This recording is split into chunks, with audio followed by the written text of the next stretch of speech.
मित्रों, हमारे लिए बड़ी गौरव की बात है कि भारत के लोकप्रिय प्रधानमंत्री, जो केवल भारत नहीं दुनिया के सर्वाधिक लोकप्रिय नेता हैं, और ये कोई भारतीय जनता पार्टी का प्रदेश का अध्यक्ष कह रहा है इसलिए नहीं, दुनिया के अंदर जब ये सर्वे होता है कि दुनिया का सर्वाधिक लोकप्रिय नेता कौन है, तो ये भारत की एजेंसी नहीं, अमेरिका की एजेंसी जब सर्वे कराती हैं तो वो सर्वे एजेंसी कहती है कि दुनिया में 70% लोग ये कहते हैं कि सर्वाधिक लोकप्रिय नेता इस दुनिया का कोई है तो भारत का प्रधानमंत्री नरेंद्र मोदी है। तो उनकी लोकप्रियता का आखिर इतने लोकप्रिय प्रधानमंत्री हमारा नेतृत्व किस प्रकार से हुआ है वो हम देख सकते हैं कि छोटी छोटी बातों पर भारत के प्रधानमंत्री किस प्रकार से बात कर रहे हैं। यानी देश की स्वच्छता के मामले में उन्होंने पूरे देश के अंदर एक नेता की बात को किस प्रकार से जनता जनार्दन अपने मन के अंदर उतार सकती है, ये उदाहरण हम इसलिए देख सकते हैं कि पूरा भारत स्वच्छता के अभियान में आज दुनिया में भारत स्वच्छ बन करके खड़ा है, लेकिन चारधाम यात्रा में अगर कोई थोड़ी सी गंदगी करता है तो वो भी प्रधानमंत्री उसका उल्लेख कर देते हैं। और तीर्थ यात्रा को तीर्थ सेवा से जोड़ने का एक नया कंसेप्ट माननीय प्रधानमंत्री देते हैं। प्रधानमंत्री ने कोविड के महामारी के संकट में जब पूरी दुनिया प्रभावित थी, पूरी दुनिया जीवन का संघर्ष कर रही थी, तब माननीय प्रधानमंत्री का कॉन्फिडेंस और माननीय प्रधानमंत्री के विल पावर के आधार पर वोकल फॉर लोकल का केवल नारा नहीं दिया, स्वदेशी का केवल नारा नहीं दिया।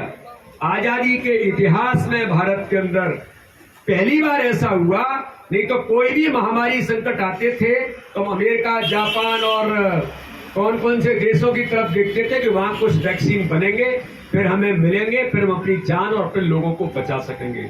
लेकिन गर्व हमारे नेतृत्व पर, हमारे प्रधानमंत्री पर है कि उनकी विल पावर ये कहती थी कि वैज्ञानिकों को पीछे हाथ रखा, उन संस्थानों का विजिट किया प्रधानमंत्री ने, वैज्ञानिकों को कहा कि इस बार करके दिखाना है कि हमारा वैक्सीन स्वयं का वैक्सीन बनेगा और हम दुनिया को ये बताएंगे। आज हमें गर्व होता है कि आजादी के 75 वर्षों में पहली बार किसी महामारी में हमारे वैज्ञानिकों ने स्वदेशी वैक्सीन बना करके दिया, और एक नहीं 100 से ऊपर देशों को वैक्सीन और मेडिसिन देने का काम, वसुधैव कुटुंबकम की कल्पना को, जो हमारा मंत्र है भारतीय संस्कृति का कि पूरी दुनिया विश्व हमारा एक परिवार है, और सर्वे भवन्तु सुखिनः का केवल हमारा नारा नहीं है, हमारी संस्कृति कहती है कि दुनिया सुखी बने।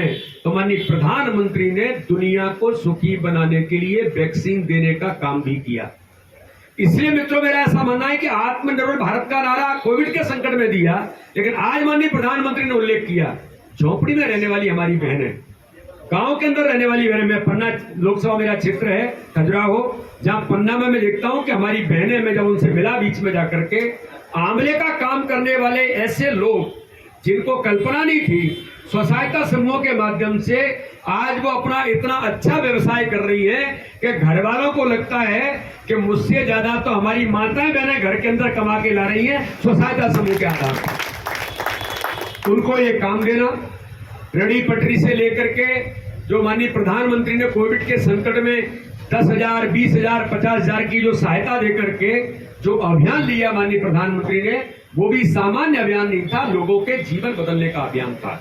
तो इसलिए मित्रों, आज हमारी जो बूथ क्रमांक 69 के सभी जो कार्यकर्ता हैं, अपने इस मंडल के पदाधिकारी हैं, मेरा अनुरोध है कि अभी 31 तारीख से माननीय प्रधानमंत्री के 8 वर्ष सेवा के, 8 वर्ष सुशासन के पूरे होने वाले हैं। उस पर अभियान हम माननीय प्रधानमंत्री हिमाचल से 11 बजे उसकी शुरुआत करेंगे। तो इसलिए हम सब कार्यकर्ता प्रत्येक बूथ पर, प्रत्येक मंडल के अंदर हम गरीब कल्याण मेला, जो गरीब कल्याण के हमारे इस प्रकार के, इस बूथ पर भी हमारे कार्यकर्ता होंगे, हमारे लोग होंगे जो गरीब कल्याण की योजनाओं से लाभान्वित हुए होंगे। कोई प्रधानमंत्री आवास में हुआ होगा, कोई आयुष्मान भारत में हुआ होगा, कोई उज्ज्वला योजना के अंदर हुआ होगा, कोई माननीय मुख्यमंत्री की संबल योजना से लाभान्वित हुआ होगा, लाडली लक्ष्मी बेटियां तो मुझे लगता है कि इस बूथ पर भी बहुत होंगी। तो हमने ये प्रयास किया, अभी बीच में हम लोग चर्चा कर रहे थे, क्या हम ये प्रयास कर सकते हैं 10 योजनाएं केंद्र की और 5 योजनाएं हमारे राज्य सरकार की। माननीय मुख्यमंत्री जी हमारे बहुत संवेदनशील व्यक्ति हैं और गरीबों का जीवन बदलने का काम हमारी सरकारों ने किया है, चाहे केंद्र की सरकार हो या राज्य की सरकार हो। उन गरीब कल्याण की योजनाओं को क्या हम अपने बूथ पर, बूथ क्रमांक 69 पर हम एक प्रधानमंत्री आवास का एक व्यक्ति तय करें। जो प्रधानमंत्री आवास योजना का ब्रांड एम्बेसडर होगा वो कौन होगा? जो लाभान्वित हुआ है अपने बूथ पर, जिसको प्रधानमंत्री आवास मिला है उसको हम तय करें। उज्ज्वला योजना जिसको मिली है उसको तय करें।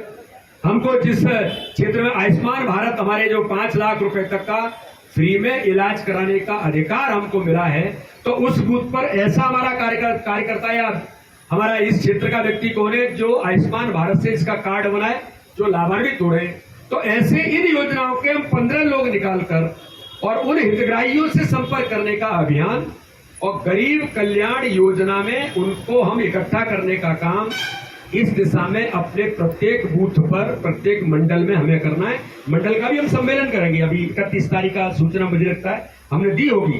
तो इस प्रकार से जो अभियान हमारा चलेगा, पर कोई भी व्यक्ति ऐसा नहीं बचना चाहिए जो केंद्र राज्य सरकार की योजनाओं से लाभान्वित हुआ है, उससे संपर्क हमारा ना हो, क्योंकि झूठ बोलने वाली ताकतें बहुत घूम रही है। कोई काम नहीं है, गाड़ी में बैठेंगे और मीडिया को बुला करके एक झूठ बोल देंगे।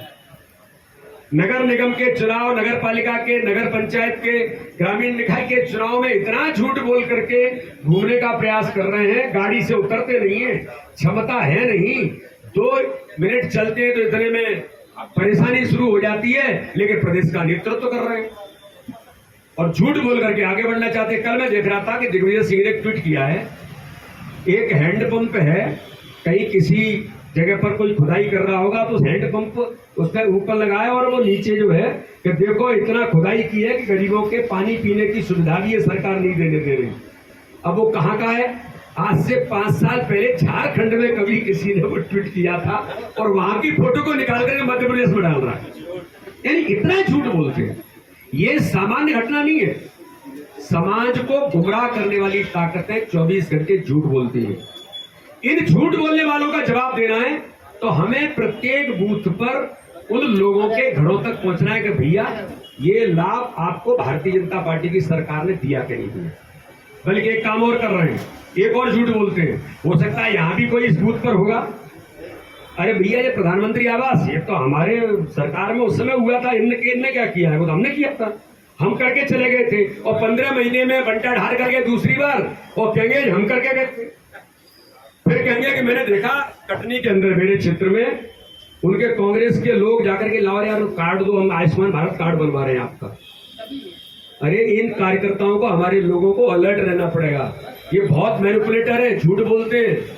इसलिए हमारी सरकार ने 5 लाख रुपए तक का फ्री का इलाज कराने का अधिकार दिया है, तो हमारा कार्यकर्ता लोगों के बीच जाकर के उनसे बात करेगा, बताएगा, नहीं तो उनको भी ये झूठ बोल देंगे।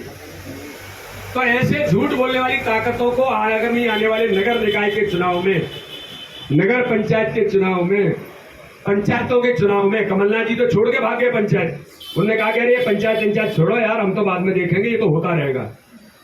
तो हम तो एक एक चुनाव को महत्वपूर्ण मानते हैं और नगर निकाय के चुनाव में इस वार्ड के अंदर, इस बूथ पर, जो हम कहते हैं कि इस बूथ पर एक एक व्यक्ति भारतीय जनता पार्टी के साथ जाए।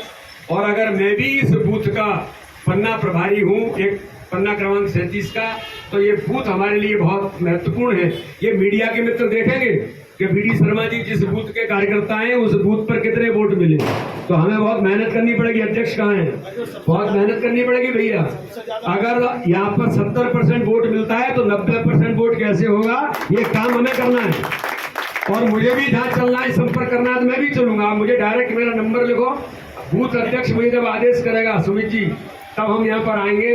मैं भी इस बूथ का कार्यकर्ता हूँ, इसलिए हम सब लोग मिलकर के माननीय प्रधानमंत्री के 8 वर्ष के अभियान में जो जो चीजें चलेगी, 14 जून तक 31 तारीख से हमारा अभियान शुरू होगा। गरीब कल्याण के मेलों से लेकर के कई प्रकार के अभियानों में, चूंकि आचार संहिता लग गई है, नगर निगम की भी मुझे लगता है 1 तारीख को शायद लगने की संभावना है। तो आचार संहिता लगे होने के बाद भी घर घर संपर्क करना और हम इसको अवसर में बदल दें, घर घर में पहुंच करके भारतीय जनता पार्टी को आगामी आने वाले नगर निकाय के चुनाव में, चाहे महापौर का चुनाव होगा या इस वार्ड का चुनाव होगा, हम इतिहास बनाने का काम करेंगे। यही संकल्प लेकर हम आगे बढ़े। आप सब लोग आज एकत्रित हुए, इसलिए मैं आप सबका बहुत बहुत आभार व्यक्त करता हूँ। बहुत बहुत धन्यवाद।